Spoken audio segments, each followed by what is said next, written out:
Hong Kong. Hong Kong's legislature approved a controversial plan late Thursday to allow mainland Chinese police officers to operate in a section of a new train station scheduled to open this year.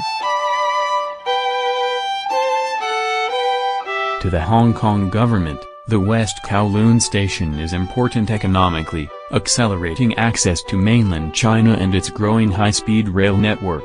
But to many legal scholars and democracy supporters, it is a trap that will rob Hong Kong of a measure of autonomy, and set the stage for it to lose much more in the future. The new rail line will cut the 2-hour trip between Hong Kong and the city of Guangzhou to 48 minutes. Some critics, though, have questioned the project's $10.8 billion cost, an increase from the original estimate of $8.3 billion, when Hong Kong already has rail links with mainland China, in addition to air, road and ferry connections. The biggest issue, though, is not the price tag of the sweeping, clamshell-shaped station, built in western Kowloon near shopping malls, apartment towers and a new arts district. More troubling to many is that in the heart of Hong Kong, mainland Chinese law will hold sway over 26 acres of floor space in the station, an area slightly larger than Yankee Stadium. When Hong Kong was returned to Chinese control in 1997, the arrangement with Beijing was that it would be given a high degree of autonomy under a model of one country, two systems. For 50 years Hong Kong could keep its independent courts, its free market economy and its freewheeling press, while Beijing was responsible for matters of state like national defense and foreign relations.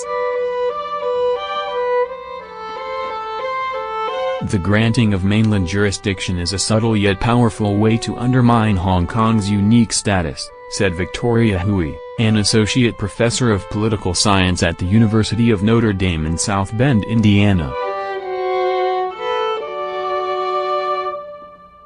Instead of sending bullets into Hong Kong, they're sending a bullet train, she said.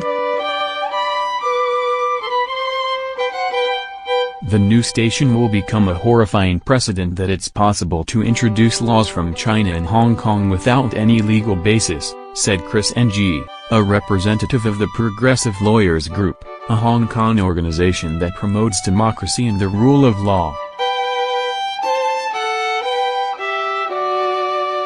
The mainland officers would have authority over a customs and immigration area that makes up about 1/4 of the West Kowloon station.